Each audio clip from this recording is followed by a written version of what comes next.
I want you to hit me as hard as you can. Over the past couple of decades, we as viewers have become quite spoiled when it comes to franchises and sagas. Star Wars has spread from its original trilogy into a perpetual series of movies and TV shows. And we've witnessed the Marvel Cinematic Universe begin, expand, and explode in ways that no other movie series could ever dream, let alone one derived from comic books. And there are, of course, adaptations of novels, with The Lord of the Rings as a perfect example. Hell, even The Hobbit was stretched out to create a trilogy. Chronicles of Narnia, Game of Thrones, Harry Potter, Twilight, The Hunger Games, you get the idea. With the way our culture has become obsessed with sagas, one has to look back and wonder, what about Dune? Frank Herbert's novel, not to mention its book sequels, is considered one of the greatest science fiction epics of all time. But why couldn't it break into the mainstream with a major motion picture? It wasn't for lack of trying. In 1984, filmmaker David Lynch brought us the first live-action version of this story, and the results were unexpected and financially underwhelming. Let's follow the weirding way as we look at what the f*** happened to this movie.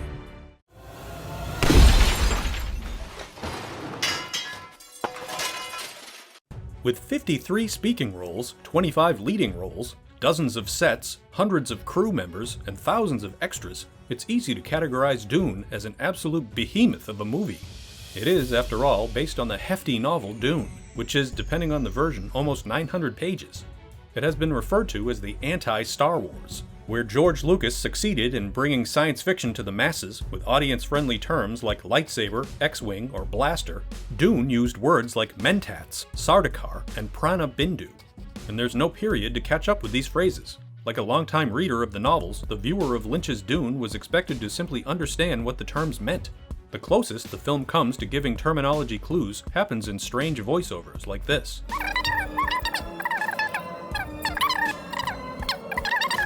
That introductory info dump was the movie's way of cramming a tremendous amount of story and background into a short period of time. To summarize the story another way, Dune is about the feuding houses of Atreides and Harkonnen, and it takes place about 10,000 years in the future. The houses are warring over a substance called melange, referenced constantly in the film as the spice, a type of hallucinogenic that, if taken over long periods of time, becomes much more. The spice is the most valuable substance in the known universe, and is only produced on one planet, Arrakis, also known as Dune. A royal decree awards the planet to Duke Leto Atreides. When the Harkonnens violently attempt to take back what they believe is rightfully theirs, it's up to the Duke's son, Paul, to lead the natives of Dune in a battle to defend their planet and the spice. The mission to bring Dune to the big screen started back in the 1970s. Arthur Jacobs, the producer of Planet of the Apes, purchased the rights to Dune in 1972 on a contract that said he had to make a movie of the book within 9 years. His attempt was aborted when he passed away a year later. Then in 1974, the rights were picked up for what would be another failed attempt by a Chilean filmmaker named Alejandro Jodorowsky. Now, the Jodorowsky version of Dune is one of Hollywood's most famous stories of what could have been, with some cinephiles claiming that it's the greatest film never made. In 1974, a French producer named Michel Seydoux, a fan of Jodorowsky's surreal avant-garde filmmaking style, offered to fund whichever film the director would be interested in making next. Jodorowsky chose the science fiction novel Dune. To his credit, the filmmaker had big dreams for the project. He wanted the soundtrack to be provided by Pink Floyd.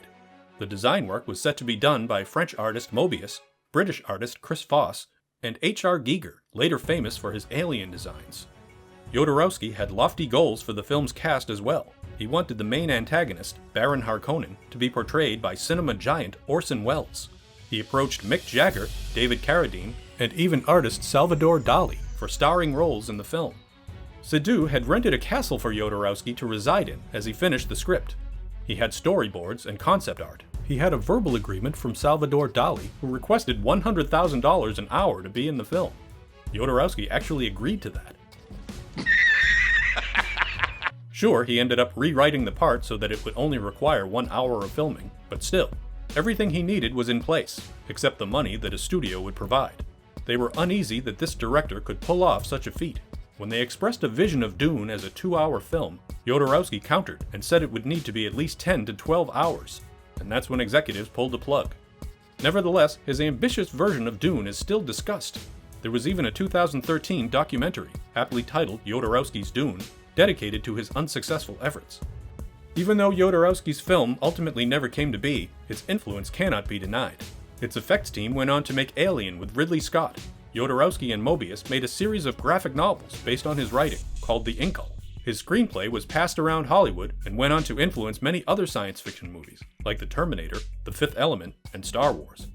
And speaking of Star Wars, after that film's monumental success, Hollywood was out for any science fiction property they could adapt. In 1978, Herbert's novel was still incredibly popular, and Italian producer Dino De Laurentiis sought out and purchased the rights. The next director to take a shot at this seemingly impossible task was Ridley Scott in 1979. The film was meant to be his follow-up to the wildly successful Alien. It made sense, with his alien effects team coming from the previously unproduced incarnation of Dune. But Scott left the project when his older brother Frank passed away suddenly. He realized that a dedication to Dune would require far more of himself than he was willing to give at that point in his life. It would be some time before he'd focus his creative energy again, eventually to 1982's influential Blade Runner. Dino De Laurentiis wanted Dune to be made quickly before the rights could once again be up for grabs. His daughter, Raffaella, suggested a young up-and-coming director by the name of David Lynch. Lynch was making a name for himself thanks to his distinctive debut film Eraserhead, and its follow-up The Elephant Man, which got him his first Oscar nomination. That honor had him on the lips of every Hollywood producer, and he was being considered for multiple projects, including Return of the Jedi. Ultimately, Lynch would agree to adapt Dune, which to this day remains his only adapted work. You could say Lynch wasn't a fan of Dune when he took the directing gig, but he actually admitted he had never even read the book. But Lynch was attracted to the weird world of Dune. He first saw it as two separate movies. Some sources say that was the condition that convinced him to sign on, and that studio pressure later forced him to cave and do it all as one movie. When members of the cast were hired, they were actually contracted for 3 movies. As Virginia Madsen put it in a 2016 interview, the people behind Dune thought they were making, quote, a Star Wars for grown-ups. Principal photography on Dune finally began in 1983, shooting in Mexico. Things went pretty smoothly. Well, except for everything that didn't. The film was shot on nearly 100 sets that were built on the soundstages of Churubusco Studios, with exteriors in the dune fields of Mexico. All of that may sound quite pricey for a production, and it was, but De Laurentiis notoriously conserved money where he could. Mexico was selected to take advantage of the exchange rate, and Lynch actually shared his location and his crew with another De Laurentiis production filming at the same time, Conan the Destroyer. Many of Dune's cast and crew were hospitalized from stomach illness during the first weeks of production, prompting the producers to bring in an Italian chef and establish their own restaurant for the remaining months at the studio. The location itself could be uncooperative, with unreliable electricity and phone service. It would rain in Mexico City every day during the summer, interrupting outdoor shooting. At one point during production, there was an ancient volcano that was supposed to be used as a location, but that didn't really work out when they discovered it had become a dumping site for dog carcasses in the area. Making the characters blue within blue eyes was difficult, mostly because no one could figure out how to do it during filming. The original plan was to use contact lenses, but they would get infected very quickly from the poor local air quality. Producer Raffaella De Laurentiis herself tried to test blue dye, hoping it would be a quick, cheap solution, and that decision ended up blinding her for 2 days. The eye effect was ultimately achieved through a painstaking process of frame-by-frame rotoscoping. But the real issues for Lynch's Dune didn't take place until the film moved to post-production. The movie was edited from March to November of 1984. Lynch did not receive final cut of his film. There are 3 official cuts of Dune out there, plus numerous fan edits, but there is no director's cut or special Lynch version of the film, which the director considers an additional loss. What the hell? Massive chunks of the film were left on the cutting room floor. Elements of the plot were established and discarded. Characters were introduced and forgotten. Telling the story of the first novel in 2 hours simply wasn't possible, at least if you wanted a cohesive narrative. Lynch's rough cut had been 3.5 hours. There were so many elements that had to be included, producers had to find creative ways to include background, which led to Virginia Madsen's prologue. Viewers on opening weekend were even given a printed glossary to help them follow plot points and vocabulary used in the film. Universal released Dune in December of 1984. It opened behind Beverly Hills Cop on its second weekend, before grossing a total of $27 million, far from its reported budget of $42 million. It was the biggest failure in Hollywood that year, and is still considered to be one of the biggest flops in film history. To those familiar with the novel, the film felt like a highlight reel of its most memorable moments mashed together. Unfortunately for those not familiar with the novel, which was the majority of the movie-going audience, it was impenetrable. If the studio and filmmakers had hoped Dune would become a Star Wars-sized pop culture phenomenon, well, let's just say there probably weren't many kids playing with Paul Atreides and Baron Harkonnen action figures that Christmas. The movie also couldn't benefit from any star power. It was Kyle MacLachlan's first role. Aside from screen legend Max von Sydow, the most recognizable face in the cast at the time was probably that of the Police frontman Sting, who only has a minor but revealing role. Before his death in 1986, Frank Herbert said that he was actually mostly pleased with Lynch's film and called it a visual feast. It certainly wasn't a true representation of the novel, but it did bring certain elements of the story to life, and did so vividly. The sets were large in scale and beautiful in design. The costumes were perhaps the most revolutionary aspect of the film. Designs for the Dune outfits were used when Tim Burton created the suit for the 1989 Batman. The work done for the iconic sandworms was expensive but brilliant, as the creatures seemed simply gargantuan on screen. What do you expect when you hire Carlo Rambaldi, designer of E.T.? The sandworm design was so good it was borrowed for Beetlejuice by, you guessed it, Tim Burton. However, some effects weren't quite as fortunate, especially anything that happened to take place in space. This is 1984, after both the Star Wars trilogy and Star Trek had made space travel exciting. Yet in Dune, the effect is reduced to technology that seems decades behind what was current. Part of that was intentional on Lynch's behalf. Production designer Tony Masters had said that Lynch hates anything that looks like Star Wars or any other movie ever made. He comes up with weird ideas that make no sense. When we put them in, they do make sense in the overall scheme. That's what people like Picasso do.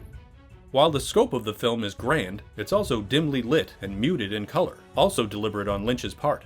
The director admitted he would have loved to make Dune in black and white, and was often urging cinematographer Freddie Francis to desaturate or go darker, with Dino De Laurentiis constantly countering to go lighter. Reviews for the film were dismal. Roger Ebert wasn't shy in his review, saying, "This movie is a real mess, an incomprehensible, ugly, unstructured, pointless excursion into the murkier realms of one of the most confusing screenplays of all time." The New York Times was a little harsher, stating, "Several of the characters in Dune are psychic, which puts them in the unique position of being able to understand what goes on in the movie." Ouch, and those are actually some of the kinder reviews. A lot of the critical disappointment came from the potential. Dune held the promise of being a truly special cinematic engagement. It was based on one of the greatest science fiction novels of all time. It had a young up-and-coming director who had done great things, and would go on to do greater things. When David Lynch reflected on the film in future years, he actually admitted he felt he was selling out by taking the job.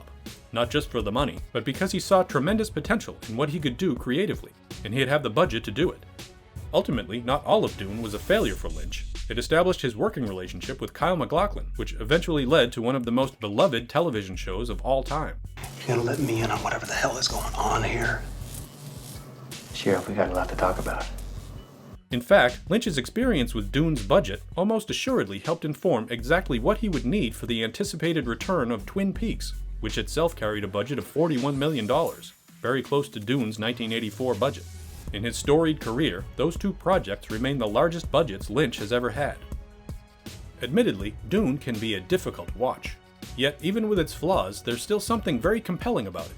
Underneath it all, even the most uninterested of viewers can see that there's an amazing story to be told, and one that we're yearning to see. Jodorowsky attempted it, Lynch attempted it, there were even attempts on television, a Sci-Fi Channel miniseries in 2000, and Children of Dune in 2003. Hey, it's James McAvoy. Directors like Peter Berg and Pierre Morel were also involved with recent film adaptations that never materialized. Enter director Denis Villeneuve. During interviews for the release of his film Arrival in 2016, the director was quoted multiple times saying that adapting Dune was a lifelong dream of his. And unlike the many failed attempts before him, Villeneuve is being given exactly what he asked for, more than one film to tell the story. Turns out David Lynch had the right idea from the beginning. Villeneuve argued strongly that the details and scope are what make the story so powerful, and that great care must be taken in sharing those details with the audience. He acknowledges the weaknesses of Lynch's film while also praising the strengths, such as the costume design, which inspired his upcoming film as well. In 2021, Dune will once again hit theaters in a larger-than-life film that covers only the first half of the novel. The second half is planned, but not yet officially given the green light. Let's hope this time we actually get to see the whole story of Dune. Thank you for watching. If you like what you see, please subscribe to our JOBLO Videos channel, tell your friends who like this sort of content, and turn on the bell to receive notifications for all our latest videos. We are an independent company, and we appreciate your support.